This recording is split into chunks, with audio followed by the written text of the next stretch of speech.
राधे राधे दोस्तों, आज मैं आप सभी को यमराज और उनके दो दूतों की इमोशनल कहानी सुनाने जा रही हूँ। इस कहानी से आपको यह सीख मिलेगी कि जो होता है अच्छे के लिए होता है।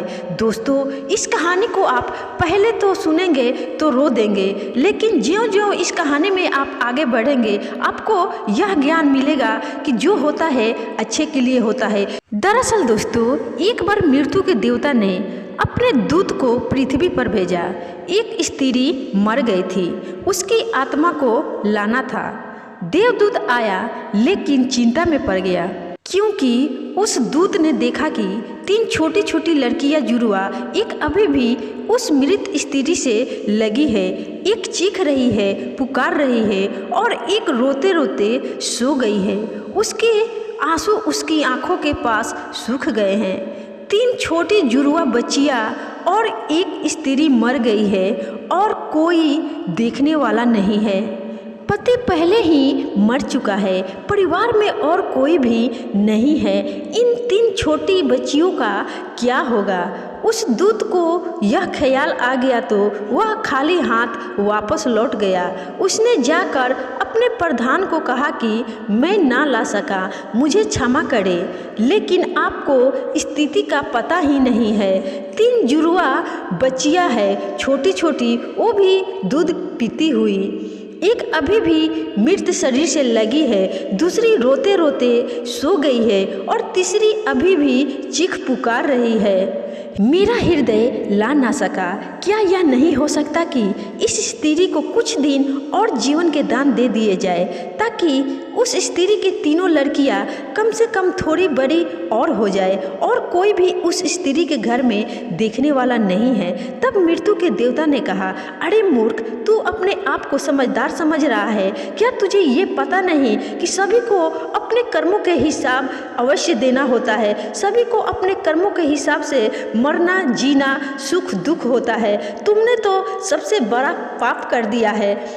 तब दूत ने कहा कि मैंने कोई पाप या मूर्खता नहीं किया है। तब यमराज जी गुस्से में बोले कि अरे मूर्ख, तूने कितना बड़ा पाप किया है, तुझे अंदाजा भी नहीं है। तुझे इसकी सजा अवश्य मिलेगी। तुझे अभी पृथ्वी पर चले जाना पड़ेगा और जब तक तुम अपनी मूर्खता पर 3 बार हंस नहीं लेगा, अपनी गलती का एहसास नहीं होगा, तब तक तुम यहाँ वापस नहीं आ सकेगा, क्योंकि दूसरे की मूर्खता पर तो अहंकार हंसता है। इसलिए जब तुम अपनी मूर्खता पर हंसते हो तब अहंकार टूटता है। देवदूत को लगा नहीं, वह राजी हो गया दंड भोगने को, लेकिन फिर भी उसे लगा कि सही तो मैं ही हूँ और हंसने का मौका कैसे आएगा। उसे विदेश की जमीन पर फेंक दिया गया। एक जूता कारीगर सर्दियों के दिन करीब आ रहे थे और बच्चों के लिए कोट और कंबल खरीदने शहर गया था, कुछ रुपये इकट्ठे करके। जब वह शहर जा रहा था तो उसने राह के किनारे एक नंगे आदमी को पड़े हुए ठंड में ठिठुरते हुए देखा। यह नंगा आदमी वही देवदूत है जो पृथ्वी पर फेंक दिया गया था। उस कारीगर को दया आ गई और बजाय अपने बच्चों के लिए कपड़े खरीदने के उसने इस आदमी के लिए कंबल और कपड़े खरीद लिए। इस आदमी को कुछ खाने पीने को भी ना था, घर भी ना था, छप्पर भी ना था जहां रुक सके। तो कारीगर ने कहा कि अब तुम मेरे साथ ही आ जाओ, लेकिन अगर मेरी पत्नी नाराज हो, जो कि वह निश्चित ही होगी, क्योंकि बच्चों के लिए कपड़े खरीदने लाया था, वह पैसा तो खर्च हो गए। वह अगर नाराज हो, चिल्लाए तो तुम परेशान मत होना, थोड़े दिन में सब ठीक हो जाएगा। उस दूत को लेकर कारीगर घर लौटा। ना तो कारीगर को पता है कि देवदूत घर में आ रहा है, ना पत्नी को पता है। जैसे ही देवदूत को लेकर कारीगर घर में पहुंचा, पत्नी एकदम पागल हो गई, बहुत नाराज हुई, बहुत चीखी चिल्लाई और देवदूत पहली दफा हंसा। कारीगर ने उससे कहा, हंसते हो, बात क्या है? उसने कहा, मैं जब 3 बार हंस लूँगा तब बता दूंगा। देवदूत हंसा पहली बार, क्योंकि उसने देखा कि इस पत्नी को पता ही नहीं है कि कारीगर देवदूत को घर में ले आया है, जिसके आते ही घर में हजारों खुशियाँ आ जाएगी। लेकिन आदमी देख ही कितनी दूर सकता है। पत्नी तो इतना ही देख पा रही है कि एक कंबल और बच्चों के कपड़े नहीं बचे। जो खो गया है वो देख पा रही है, जो मिला है उसका उसे अंदाजा भी नहीं है। मुक्त घर में देवदूत आ गया है जल्दी ही, क्योंकि वह देवदूत था। 7 दिन में ही उसने जूता कारीगर का सब काम सीख लिया और उसके जूते इतने प्रसिद्ध हो गए कि कारीगर महीनों के भीतर धनी होने लगा। आधा साल होते होते तो उसकी ख्याति सारे लोक में पहुंच गई कि उस जैसे जूते बनाने वाला कोई भी नहीं है, क्योंकि वह जूते देवदूत बनाता था। सम्राटों के जूते वहाँ बनने लगे, धन अपरंपार बरसने लगा। एक दिन सम्राट का आदमी आया और उसने कहा कि यह चमड़ा बहुत कीमती है, आसानी से मिलता नहीं, कोई भूल चूक नहीं होना चाहिए। जूते ठीक इसी तरह से बनने चाहिए और ध्यान रखना, जूते बनाने हैं, स्लीपर नहीं, क्योंकि इस देश में जब कोई आदमी मर जाता है तब उसको स्लीपर पहनाकर मरघट तक ले जाते हैं। कारीगर ने भी देवदूत को कहा कि स्लीपर मत बना देना, जूते बनाने हैं, स्पष्ट आज्ञा है और चमड़ा इतना ही है, अगर गड़बड़ हो गई तो हम मुसीबत में फंसेंगे। लेकिन फिर भी देवदूत ने स्लीपर ही बनाए। जब कारीगर ने देखा कि स्लीपर बने हैं तो वह क्रोध से आग बबूला हो गया। वह लकड़ी उठाकर उसको मारने को तैयार हो गया कि तुम हमारी फांसी लगवा दोगे, और तुझे बार बार कहा था कि स्लीपर बनाने ही नहीं है, फिर भी तुमने स्लीपर ही बनाए, आखिर क्यों? तब देवदूत फिर खिलखिलाकर हंसा। तभी आदमी सम्राट के घर से भागा हुआ आया। उसने कहा कि जूते मत बनाना, स्लीपर बनाना, क्योंकि सम्राट की मृत्यु हो गई है।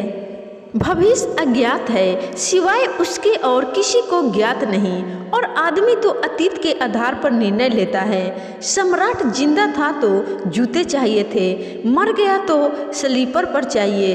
तब वह कारीगर उसके पैर पकड़कर माफ़ी मांगने लगा कि मुझे माफ़ कर दे, मैंने तुझे मारा। पर उसने कहा कोई बात नहीं, मैं अपना दंड भोग रहा हूँ। लेकिन वह हंसा आज दोबारा।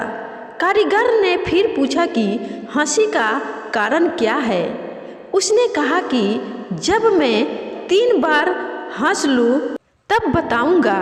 आज दोबारा हंसा हूँ। दोबारा हंसा इसलिए कि भविष्य हमें ज्ञात नहीं है, इसलिए हम आकांक्षाएं करते हैं जो कि व्यर्थ है, हम अभिशाएं करते हैं जो कभी पूरी ना होगी, हम मांगते हैं जो कभी नहीं घटेगा, क्योंकि कुछ और ही घटना तय है। हमसे बिना पूछे हमारी नियति घूम रही है और हम व्यर्थ ही बीच में शोरगुल मचाते हैं। चाहिए स्लीपर और हम जूते बनवाते हैं। मरने का वक्त करीब आ रहा है और जिंदगी का हम आयोजन करते हैं। तो देवदूत को लगा कि वे बचिया, मुझे क्या पता भविष्य उनका क्या होने वाला है, मैं बेकार में ही बीच में आया। और तीसरी घटना घटी कि एक दिन 3 लड़कियां आई जवान। उन तीनों की शादी हो रही थी और उन तीनों ने जूतों के ऑर्डर दिए कि उनके लिए जूते बनाए जाए। एक बूढ़ी महिला उनके साथ आई थी जो बड़ी धनी थी। देवदूत पहचान गया, ये वही 3 लड़कियां हैं जिनको वह मृत माँ के पास छोड़ गया था और जिनकी वजह से वह दंड भोग रहा है। वे सब स्वस्थ थी और सुंदर भी थी। यह सब देखने के बाद देवदूत ने उन तीनों लड़कियों से पूछा कि तुम सब कैसी हो? तुम्हारी माँ तो बरसों पहले मर चुकी थी, फिर यह बूढ़ी औरत कौन है? तब इन सभी सवालों के जवाब उस बूढ़ी औरत ने दिया। उस बूढ़ी औरत ने कहा कि ये मेरी पड़ोसन की लड़कियां हैं। बेचारी इसकी माँ बहुत गरीब औरत थी, उसके शरीर में दूध भी ना था, उसके पास पैसे लते भी नहीं थे और 3 बच्चे जुड़वा। वह इन्हीं को दूध पिलाते पिलाते मर गई। लेकिन मुझे दया आ गई, मेरा कोई संतान नहीं था और मैंने इन तीनों बच्चियों को पाल लिया। अगर इसकी माँ जिंदा रहती तो ये तीनों बच्चियाँ गरीबी, भूख और दीनता और दरिद्रता में बड़ी होती। माँ मर गई, इसलिए ये बच्चियाँ तीनों बहुत बड़े धन वैभव में, संपदा में पली और अब ये तीनों बच्चियाँ मेरी सारी संपत्ति की मालिक है और इनका सम्राट के परिवार में विवाह हो रहा है। देवदूत तीसरी बार हंसा और उसने सारी बातें कारीगर को सच्चाई अपनी बता दी और बोला कि ये 3 कारण हैं। भूल मेरी थी, नियति बड़ी है और हम उतना ही देख पाते हैं जितना देखना चाहते हैं। जो नहीं देख पाते बहुत विस्तार है उसका, और हम जो देख पाते हैं उससे हम कोई अंदाज नहीं लगा सकते। जो होने वाला है और जो होगा वो अच्छे के लिए ही होगा। मैंने ये गलती किया था, मैं अपनी मूर्खता पर 3 बार हंस लिया। अब मेरा दंड पूरा हो गया है और अब मैं जा रहा हूँ। आप सभी ये गलती कभी मत करना, बस अपने कर्म पर ध्यान देना। अच्छा कर्म करोगे तो अच्छा फल पाओगे।